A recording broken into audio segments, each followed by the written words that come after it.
Good. Okay. Something that's very important is that you have to realize I'm not medically trained. I do not have a medical degree. I've never been to university at all, never mind to study medicine. What I have got is 30 years experience in the world of therapy and have worked with many issues, including physical pain.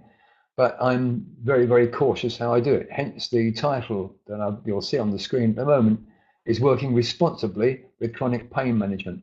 Now, it's very important that if you decide to use some of the material in this seminar, and I hope you do because it's very effective, it's very important if you put anything on your website, you must make sure that anything you put on there does not contravene the Advertising Standards Authority's work on pain. And it's very easy to find that if you search the Advertising Standards Authority to see what they say about it, and you'll discover that they're very restrictive. So for goodness sake, don't just copy some of my text and put it up on your website because it could get you into trouble. The sort of trouble I'm talking about, having spoken to a couple of insurers, is that your insurance would probably be invalid if you found yourself working with pain and a complaint was made. So be very circumspect with it. Make sure that you don't overstep the mark with it. I'm going to be showing you, obviously, quite a bit about pain management and two particular techniques, one of which is the pain gates, which is very old, underused, written by Milton H. Erickson a long time ago. This is a modernized version of it. And pain filters, which I created in 1997, I think, which has worked extraordinarily well. And they work for different types of pain. So this is why you've got two processes I'm going to teach you, one of which works with one sort of pain and the other one works with a different type of pain, because pain slots mostly into two types. And let's get this chronic, because we're working with chronic pain. What actually is it? Two types of pain. There's the neuropathic pain and what's called nociceptive pain. Now, one of those is very, very sharp. And there are two types of nerve fibers. And you can download these notes. You'll get a link to download them later. Two types of nerve fibers that are relevant when working with pain. The A delta fibers, which are very, very fast. They transmit the signal extraordinarily quickly, which is why the pain feels so sharp and sudden. And C fibers that are much slower.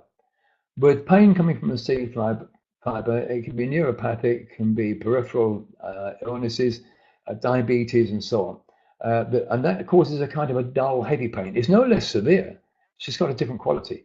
And if you used pain gates with that, it wouldn't work, or it wouldn't work very well. On the other hand, if you use pain filters with nociceptive pain, that wouldn't work too well. So what I'm trying to do here is to give you the two routines and help you to understand which one to use and how to prepare the client, because the way you prepare the client has got a lot to do with your success or otherwise.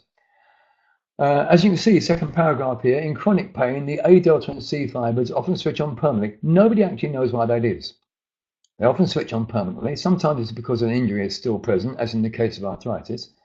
Sometimes there appears to be no real reason. And when there isn't a real reason, when it's not imaginary, that's for sure, it's psychogenic perhaps, interrupting the signal for a little while can sometimes trigger permanent remission. But because it's entirely possible for the brain to switch off a pain response, because it does, pain can be switched off in quite severe injury, we have to be sure there's genuinely no reason for it.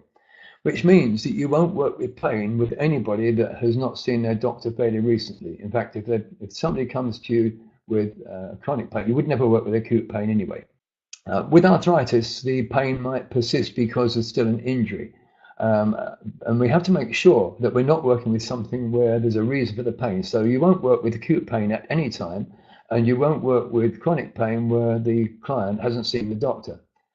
A delta nerves are associated with sharp pains like bumps, cuts, bone fractures, and sudden events. I'm on the third paragraph here at the moment.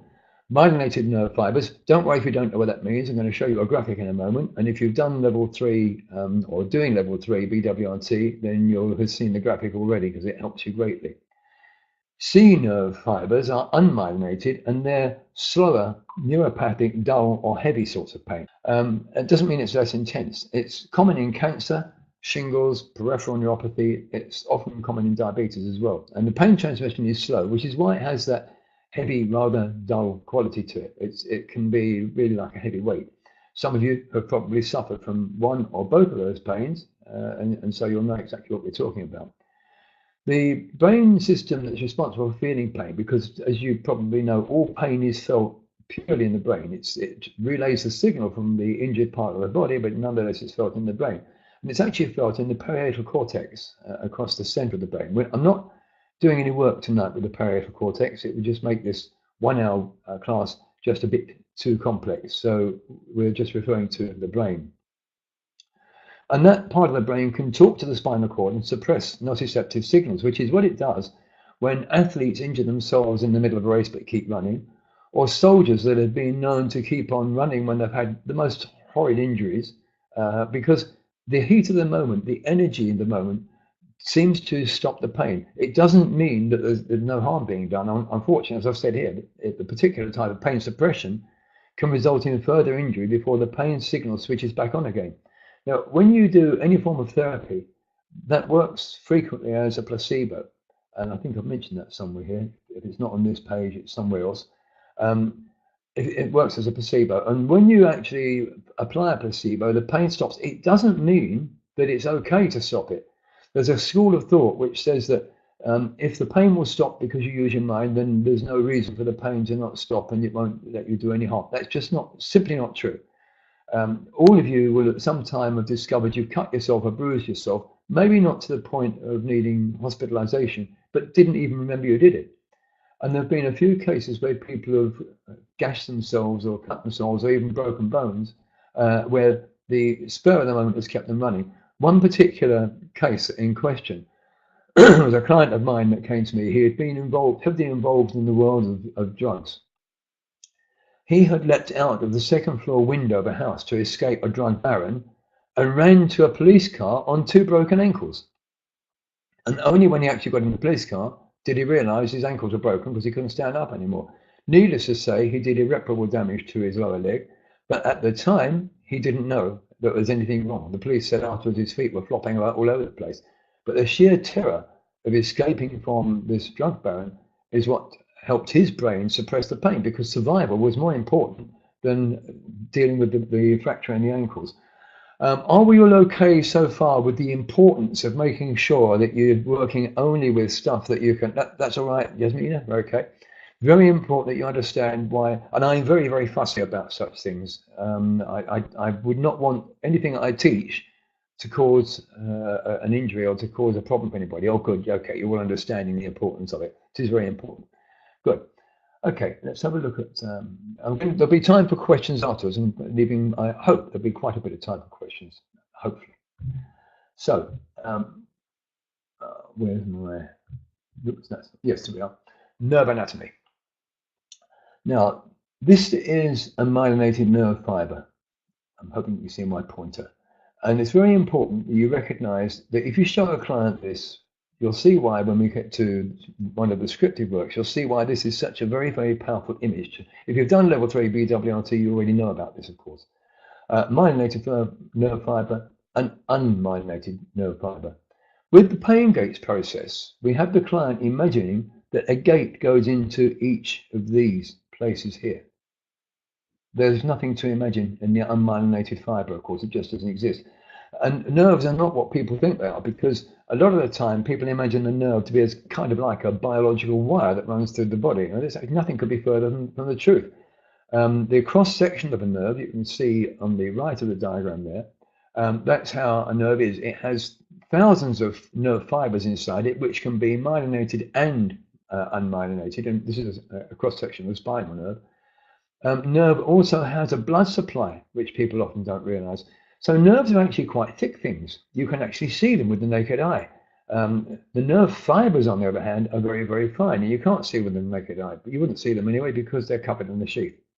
So helping your client to understand the anatomy of the nerve by showing them this picture, and the picture is in the pack that you'll get for download later, can greatly increase the effectiveness of the pain gate script. And you would talk about it to the client at some length before you actually use the actual script. This really is a bit of a repeat of what was on the first page. The myelinated nerve fibers, group A delta nerves, fast pain fibers, and they are the ones that we can work most effectively with.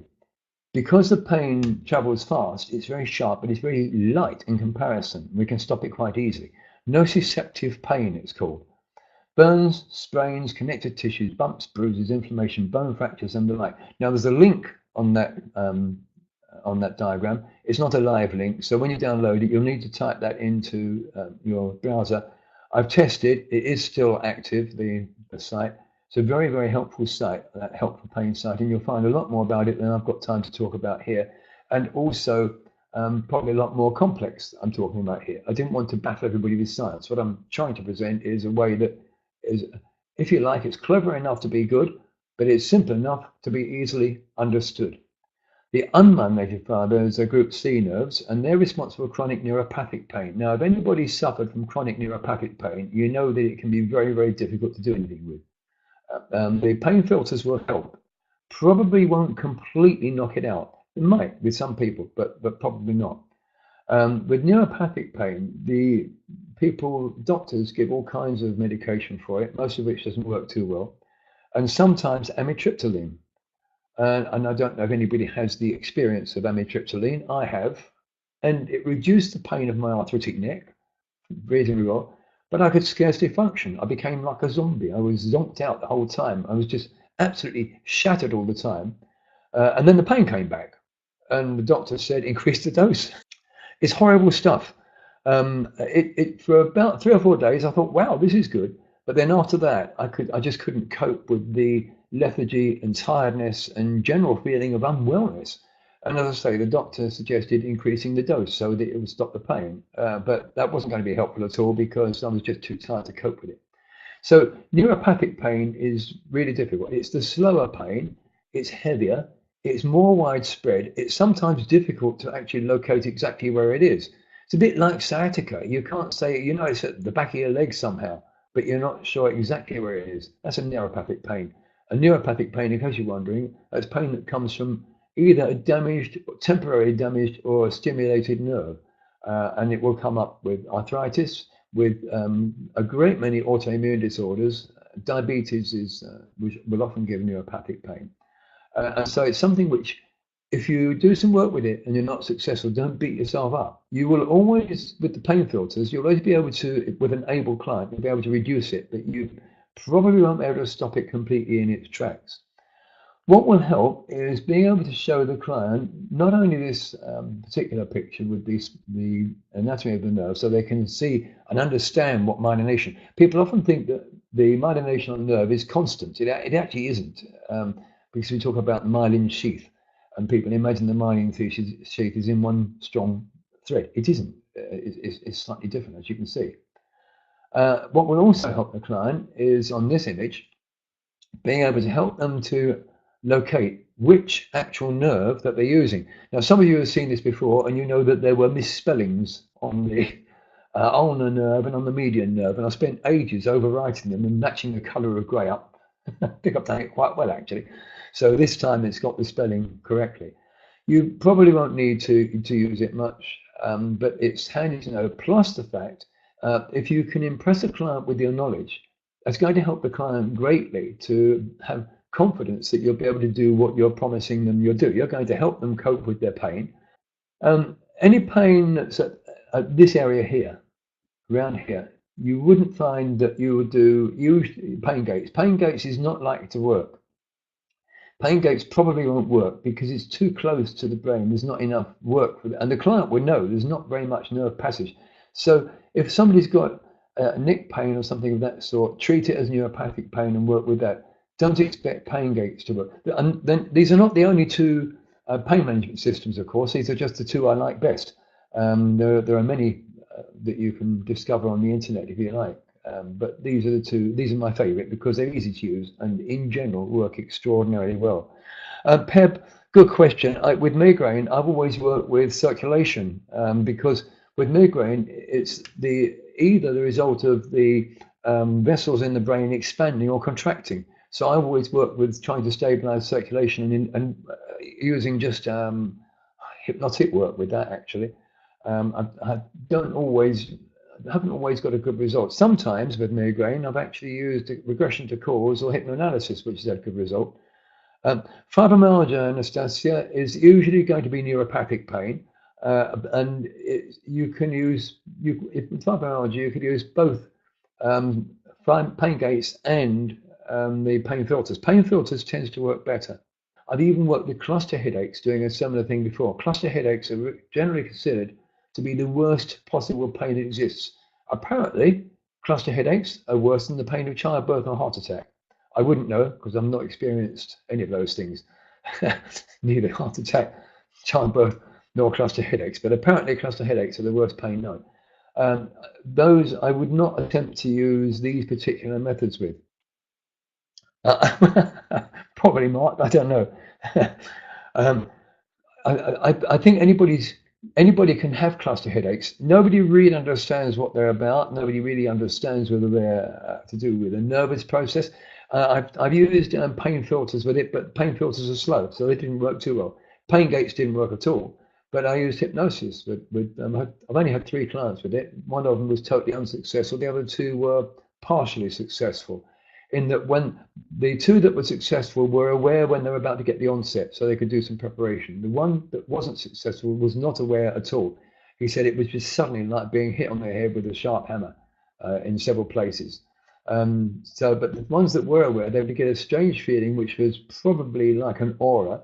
And so we used the aura as a signal, as a trigger to distract. So as soon as they felt the aura, they would concentrate heftily on the other end of their body, on their feet, and notice how their feet felt. If they could concentrate on their feet for long enough, past the point at which the cluster headaches would normally have started, they did get some relief for it. So you could actually, if you were clever enough, you could work out a system whereby the client directed their thoughts down through the spine, down through the muscular nerve or sciatic nerve, down through the tibial nerves and the peroneal nerve that you can see here, down into the feet. You could probably get a result with that. I'm not guaranteeing because I haven't tried it, but you probably could. Are we all okay so far? Because we're going to get on to how the scripts work in a minute, actually. If you're all happy with this so far, good. Okay. I'm hoping you have a lot of questions afterwards, otherwise I might run out of material like that's ever been known. So Milton H. Erickson, he would always spend a long time talking to his clients to get the feel of them so that they were immersed in what he was doing. And he would use hypnosis, and there's a real heavy confusional element in the script, which you should never try to sort out. I can't say that this is exactly the way that Erickson wrote it. It's Erickson-like, but it is based around Erickson's idea. Now, what he would do before he actually started working on the script, and when you download this, you'll see that it tells you that discussion with the client beforehand to get the quality of the pain and the style of the pain and what it reminds them of. And you might spend quite a bit of time with that. In this particular instance, when we get to the last part of pain gates, because we're doing a bit at a time, when we get to the last part of it, you'll see that this pain, the client had referred to it as being like a pyramid. And this actually is one of my own case studies from a long time back. And when I asked her what the pain reminded her of, she said pain, which was fairly obvious. And I said, okay, if it wasn't pain, if you were trying to describe it, does it have a color? Has it got a shape? How heavy is it? So we made it into something tangible, because pain is a sensation which is non-tangible. We don't cope too well with intangibility. So by creating tangibility, we've actually empowered our client. They're beginning to literally feel as if they can get a grip of it. So we ask them a lot of questions. So, and I actually wouldn't start working with a client until they'd actually decided what it was like. And I don't care what it's like, as long as I can remember or write it down what it's like and isn't in enough detail to feed back. And as I recall, I haven't looked at the end of this because I've been busy today and intended to go through it, but I haven't had a chance. As I recall, it was like a misty grey pyramid or something of that sort, a glass or crystal pyramid. We'll find that later anyway. And you'll see how I dealt with it. And you will have to use your own ingenuity with whatever the client tells you. Most therapists are extremely good at working out how to virtually collapse or destroy something. So you might need to do something of that sort. Now, you wouldn't actually do this, of course, without a good induction. And I would advise strongly that you use a personality-related induction. So if you're working with a logical analytical client, use a logical analytical style of induction. Don't use a nice soft, I mean, it's nothing wrong with progressive relaxation. I know some people go, oh, not PRL, progressive relaxation, PLR, whatever it is. I still have used progressive relaxation with clients. I don't see clients very frequently now, but I still think progressive relaxation has got a place. Clients like it, but don't use it with a logical analytical person or with somebody who is very lively. If you're into warrior settlers nomads, you wouldn't use it with a warrior, you wouldn't use it with a nomad. So whatever your client's personality type, and they will experience pain in different ways. You've only got the one script to use, so the preparation needs to be personality orientated. So make sure you use a suitable induction for warrior or logical analytical, or for the settler type, which is the nice people of the world, or for the extrovert type. If you've got the book Crucial, my old book Crucial, which I wrote in 2000 or 2002, it tells you there which inductions are which. You don't need a deepener because the Pain Gates itself works as a deepener. And if you're not sure, go on to the free part of HypnoSense and just download one or two of the inductions there, because they'll suffice and you'll be able to see which ones are which. So imagining that you've taken your client through an induction, and it's very important that you use this script in the right way. So I'm demonstrating how I always use it with a client. This is very important. So we're going to assume that the client has pain coming from their hip, just so I know what I'm going to say somewhere. And so you've done an induction, and you wouldn't gabble this. So it's something like this. Okay, now I want you to remember just for a moment what we were talking about the first time you came to see me. Now, it may be that this is the second time, or you could say earlier. I mean, often you have done initial consultation. The first time you came to see me. And that it's the brain that feels the pain, even though it might feel to you that it's coming from your hip. So you can recognize that that part of your brain where pain is registered is actually doing its job to perfection. The place that seems to feel the pain is just the place where there's a problem. And the body's response to the problem is to alert your brain to the fact that something is wrong and needs attention. Now that's how I would deliver it. Now listen to this. An inexperienced therapist or a therapist that's been taught incorrectly would deliver it like this.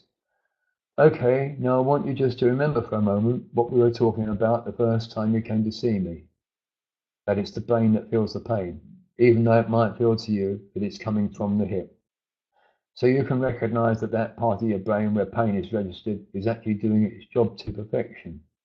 The place where it seems to feel the pain is just the place where there's a problem.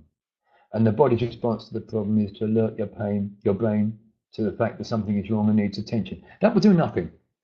It's read in nearly a monotone, and there are schools that teach people that you read scripts in a monotone so as not to conflict with the way your client's mind works. I understand that totally.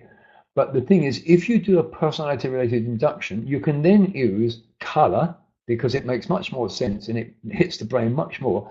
And the other thing that happens is people start to use a script with somebody they haven't used for a year or maybe have never used before. So somebody comes along and says, "Can you help me with pain?" And you say, "Oh, I've got Terence, what's his stuff? Yeah, I've got pain gates." Yeah, okay. And you do no preparation and they read the script.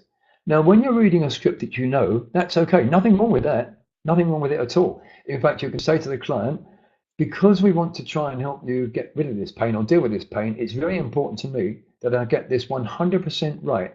So if it's okay with you, I'm going to read from this script. And you show them the script. I'm going to read from this because that way I know it and it works brilliantly. And if I read from it, I won't get a single word wrong. So you can say that to the client. Now, even if you say that and you've not read the script before, you're going to get something like this. Okay, now I want you to remember a moment, we were talking about the first time you came to see me, that it's the brain that feels the pain, even though it might feel to you it's coming from the hip. So you can recognize that part of your brain where pain is registered is actually doing its job to perfection. You can see what I'm getting at. Exactly, Deborah, but the thing is that there's always the possibility that the client opens their eyes. So I cover every eventuality here. I've used scripts with my clients in the past, and in fact, the long combo script in Crucial, which is something like 14 pages long in the book, I would say to a client, I'm going to read this because although I wrote it, and I know it off by heart, I want to get it word perfect. And then I'd say to the client, it starts here, and I turn the pages over, so they hear the pages turning, and it finishes here. And then as I turn the pages while they're in hypnosis, they go deeper because they know that I'm going further through the script. It's not taking liberties, it's using every resource that you've got to hand. So by telling the client that you're going to, you could even, with something of this sort, with pain management, you could even say to your client, I learned this script from one of the top people in the profession. He said he'd learned it from one of the top people in the profession. So this is a real high quality pedigree script. Because of that, I don't want to get a single word wrong. So I'm going to read it. So if you've not got the book Crucial, you can find it on. Now, this is not a sales pitch, by the way, but you can find it on. Well, perhaps it is a sales pitch. You can find it on HypnoSense.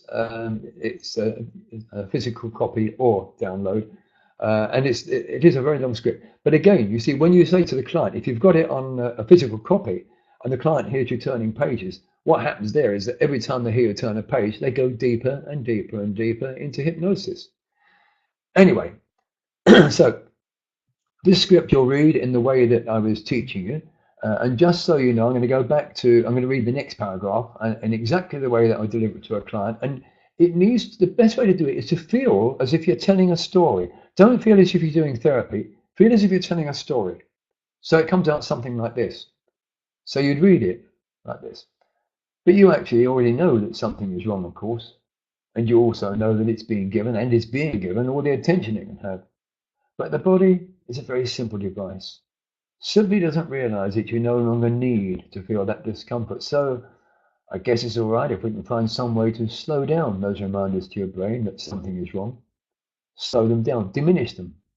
Maybe even to the point where you can feel the pain and it's no more than an annoyance. Or perhaps even so much that you simply can't be bothered to even think about it anymore. Perhaps to the stage where it's just a nagging sensation that you can feel if you think about it. Or maybe even so that you have to think about it in order to remember that it was there in the first place. And you can quite happily forget to remember the pain was there. Does that seem like a good idea to you? Just nod your head to tell me that's okay. So you're interactive here. So you wait for the client's response at this point, and indeed wait for the client's response because you don't want the client to go to sleep in this. So at this point, they might have gone to sleep because there's a confusional element, and some people tend to switch off with confusion. Now, it doesn't matter if they've truly heard every word or not. What you need is the client's nod or finger wave, whatever you've set up for them, to show that they are still focused and they still know where you're going. Then you move on to the second stage. I'm obviously not going to read through the whole lot because that would take too long and is pointless. But this confusional part here, I want to go on to the last part in a minute. This confusional part is very important. So whatever you do, if you don't like confusional scripts, still use it, just especially this first paragraph. You could even remember to forget that you could ever feel the pain in quite the way you used to feel it. You could even begin to wonder if you should feel that pain or whether it would be better to simply forget that you ever could. Or maybe simply to make it difficult for those pain signals to even reach the brain in the first place. And to do that, it's only necessary to recognize that there are many, many gateways for those particular pain signals to pass through. Now, if you've shown the client that illustration where is it? There. If you've shown them that one, they're going to immediately identify with these myelinated paths. Okay. So, and you can carry on with, there's not so much confusion in the second part, but it's still there. And it's really, rather than the confusion, it's brain entrainment, and there is a difference. If you're working with a hugely analytical client and you want to get them into a good state to work with this, use a brain entrainment script. The best one that I know of, I think is also in Crucial, is 7 plus or minus 2. And the reason it's the best one that I know of is because I wrote it. But the important thing about 7 plus or minus 2 is that you'll see it up and down the internet with other people's names on it, which is interesting to me. I wrote it, I know, a long, long time ago, and it's appeared several times with other people's name on it. And somebody at one point told me I was plagiarizing somebody else, which I thought was quite amusing. But anyway, 7 plus or minus 2, and I believe it probably is in the Crucial book. And it's worth getting. If you like brain entrainment or confusional inductions, it's particularly good for the logical, analytical type of person. So skimming down here a bit. Oh, okay, Closet Corian, yeah, it is a popular induction. So I'm here at the moment, if you can see my pointer. Skipped on a little bit. Each gate stopping a little more of the pain. So you've talked to your client about pain gates. You've shown them the illustration with the myelin sheath with the gaps in it. You've shown them that, and they are immediately going to start thinking about where the gates are. And so with each gate stops a little more of the pain, each gate that closes allowing an increasing feeling of comfort within your body. And of course, Erickson was famous for his I don't know statements and maybe and I wonder. And I don't know whether you'll experience that comfort as a cool comfort or as a gently warming and healing sensation or just as a soothingly relaxed and comforting feeling. Now you'll notice there is no opportunity for anything other than good because all that's covered, it's a triple bind. They're going to feel either cool comfort, gently warming and healing, or soothing and relaxing and comforting feeling. That means the client, because they're in hypnosis, will search to see which one of those three they had. And while they're searching for those three, their mind is off the pain. This is the next. There's only one more part of this after this one. So again, an Erickson statement, an Ericksonian statement. I don't know and can only wonder what you'll experience or what pain you might not actually experience at all. So we're back into confusional and brain entrainment here. But your subconscious mind knows exactly what's right for you. And as I'm reading this, is how I would use it with a client. And as it closes more of those gates in the pathway of those particular pain signals, so you become steadily more aware of that steadily increasing sense of comfort, however that comfort feels to you, until that pain, or rather what's left of it, finally manages to reach the pain reception area of your brain. And there, the subconscious mind can decide whether to experience that pain or whether to simply recognize that the signal is now actually not needed and that it served its purpose, done its job, and just pay no attention to it. And as that sense of comfort within your body steadily increases, so you begin to remember more and more vividly the way you used to be able to feel before you had that pain. So now we're directing the client to get into their mind the way they felt before the onset of the pain. In other words, when everything was fine.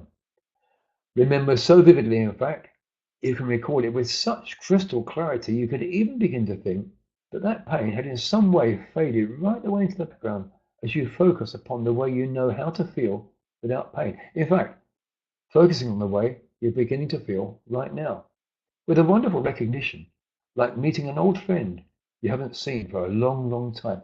Now you notice I'm not reading it slowly, and I never do, with this particular suggestion work, never have used it slowly. It's read at a very normal speech rate, even slightly faster than normal speech rate.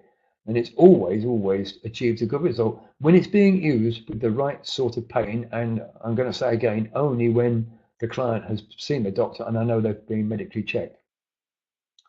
And it continues, this is the way you learn how to feel without even knowing it. Before you learned how to feel the pain, but that was something you learned while you were knowing it. And now you're learning how to feel without the pain again, but this time while you are knowing it.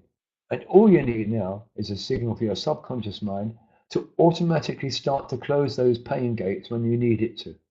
So you can always start to feel the way you did when you did it without knowing you did it. Again, there's the confusional element. It's designed to stop the client from objecting and resisting.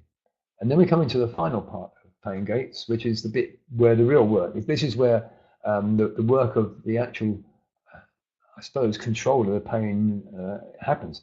So here, you would use what the client told you their pain was like. Now, as I told you at the beginning, it was like a pyramid on this particular one. And so you move straight, I'm going to backtrack for a minute, you move straight into from when you did it without knowing you did it, into you told me that your pain reminds you of a pyramid. So you carry straight on into, you told me that your pain reminds you of a pyramid, a dull glass pyramid that is so heavy and misty. And when you think of that pyramid, you can recognize that the pyramids are ancient and crumbling away, steadily dissolving to nothing, that already the definition is gone. And when you enter that special state of relaxation, then your pyramid of pain can also begin to steadily dissolve away, the mist clearing because it can escape, the weight lifting, the glass gently returning to the grains of sand from whence it came. And that image of your pyramid of pain simply dissolving away is your signal for the subconscious to automatically start to close those pain gates. And the sands can blow away in the warm breezes, becoming more and more distant until they can no longer be seen, no longer be felt. And all you have to do is to imagine that pyramid steadily dissolving. And each time you do that, it becomes an even more powerful signal for those pain gates to close straight away. Now, you might notice that that paragraph is of a different style from previously, and that's because I wrote it. Because the original pain gate script just said that here you would do whatever was necessary to deal with the client's representation of the pain. And I wouldn't even attempt to plagiarize Erickson. He was one of the greats of hypnotherapy, and it would be very bad manners for me to try to write in his style. So this is written in my style, which you may or may not recognize. But it doesn't matter because the preparation is done beforehand, and then you come into this, and this works quite well. Now you can do it with anything. If somebody said their pain was like like a marble slab, you could liken it to the fact you could say there that marble just has many, many grains and veins, and they can imagine it beginning to dissolve and form its original part because marble was once just an inert chemical, etc. So you could, if you with a bit of thought, which is why you want to talk to the client before you work with them, with a bit of thought, you can actually use any representation of pain. You just have to find a way that makes a sort of logical sense for it to be dissolving, collapsing, falling down. If it felt like a building, the building was gradually disintegrating. If it was like a vehicle, then it's gradually driving off. If it's like an animal, it's running away. Rupa, your pain has jagged edges. That's not a description. It just tells you what it is. It tells me it's jagged edges. It hasn't described it in detail. I haven't got time to work with people tonight because I've got another script to get through yet. As much as I love working experientially, as you know, but Rupa, it may have jagged edges, but what shape is it? How heavy is it? You could do Karen, but usually I don't know. So, I mean, this particular client, and you will spend quite a bit of time getting the shape of it because most clients, they say, oh, I don't know, it's just a pain. Well, okay, but if it was a shape, what would it be?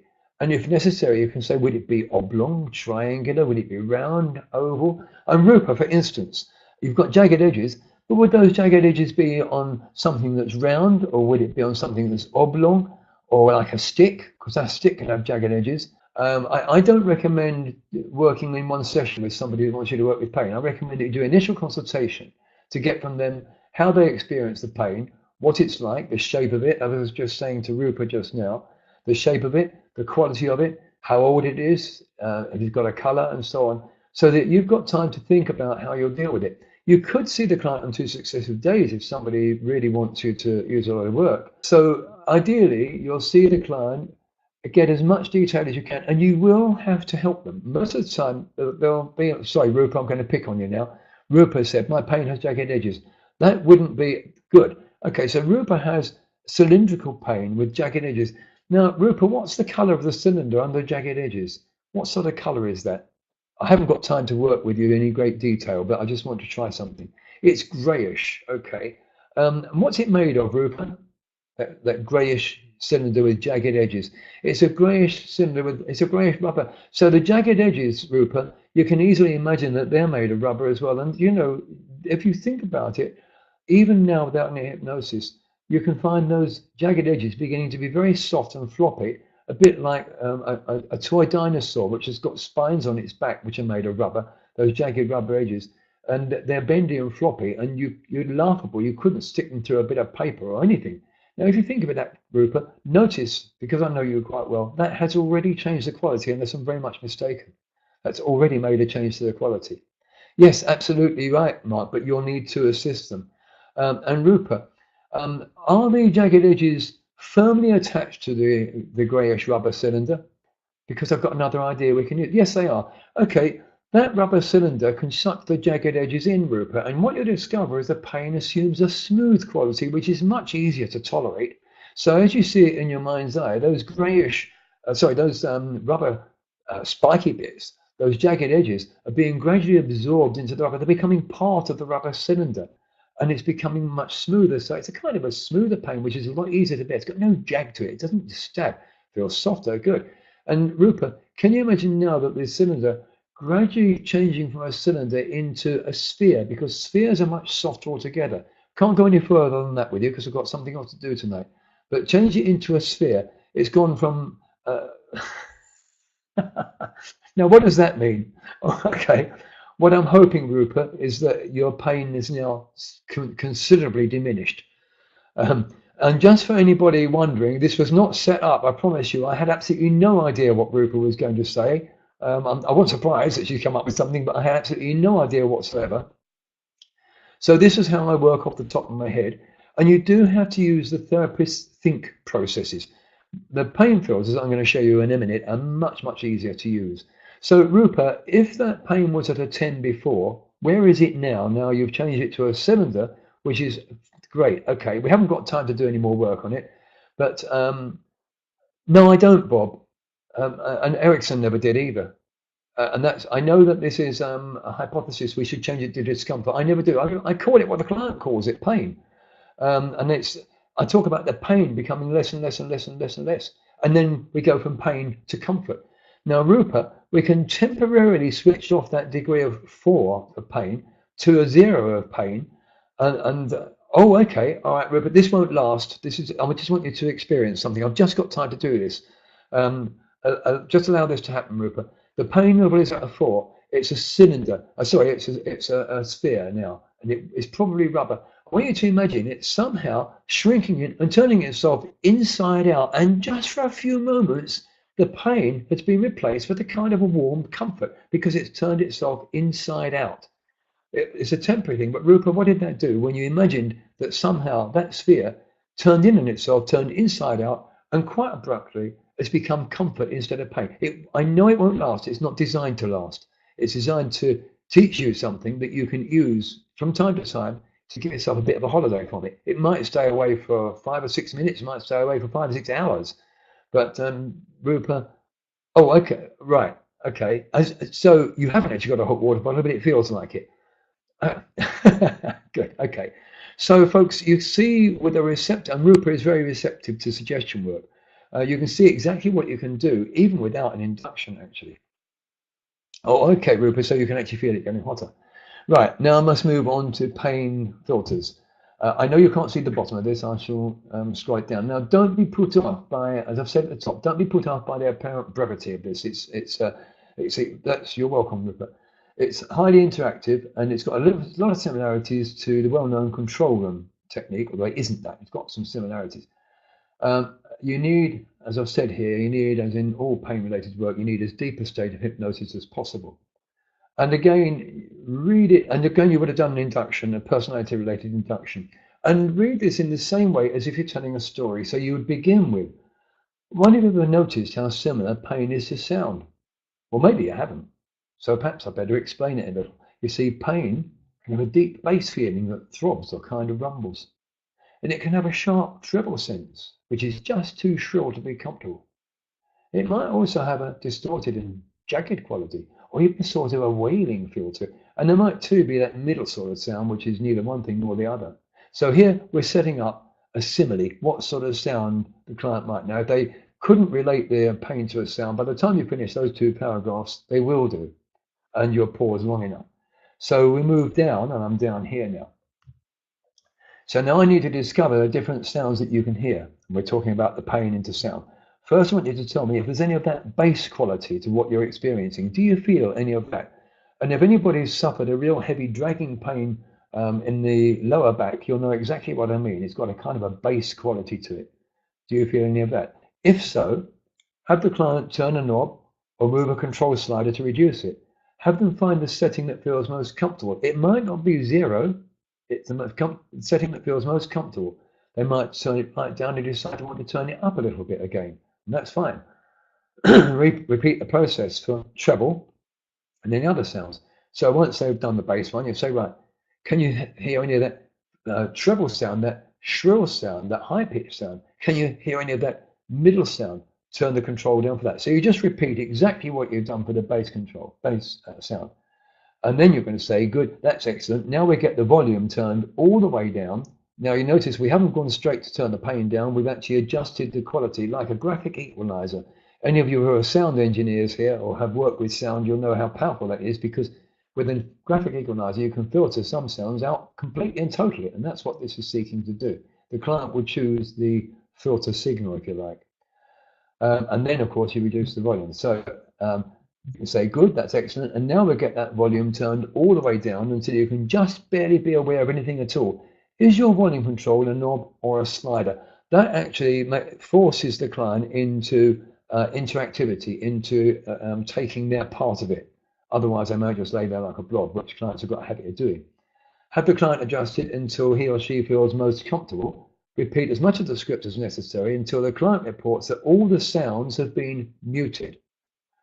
Before finishing the session, tell the client they can adjust the controls later on anytime they need to teach them a form of self-hypnosis. Now I'm going to put up a download link here, and this works extremely quickly. Here we are. But so if you think this script is short, I've just about got time to illustrate a part of it. So this is how we do this to our client. I need to discover the different sounds you can hear. But first, I want you to tell me if there's any of that bass quality. Do you feel any of that? Oh, wait till I say yes. Okay. Now, you're going to move a knob or a controller or a slider, and I don't know whether you've got a knob or a slider or some other control to reduce it. And you might find you want to put it all the way down, but that might not be too comfortable. So you might want to move it just a tiny bit up again. So what I want you to do now is to move that bass control until what you can feel of that bass pain, bass sound is just about right. You might actually like the feeling of some of it just faintly. And just tell me when you've got that exactly as you want it to be. And you wait, wait, wait, wait, wait, wait, wait. Excellent. Okay, so what I want you to do now is, do you have any of that treble sound? Do you have any of that high-pitched treble sound that can be really a bit shrill? And so you would do that for the treble and for the middle and for any other sound, so that the script isn't actually as brief as you might have thought.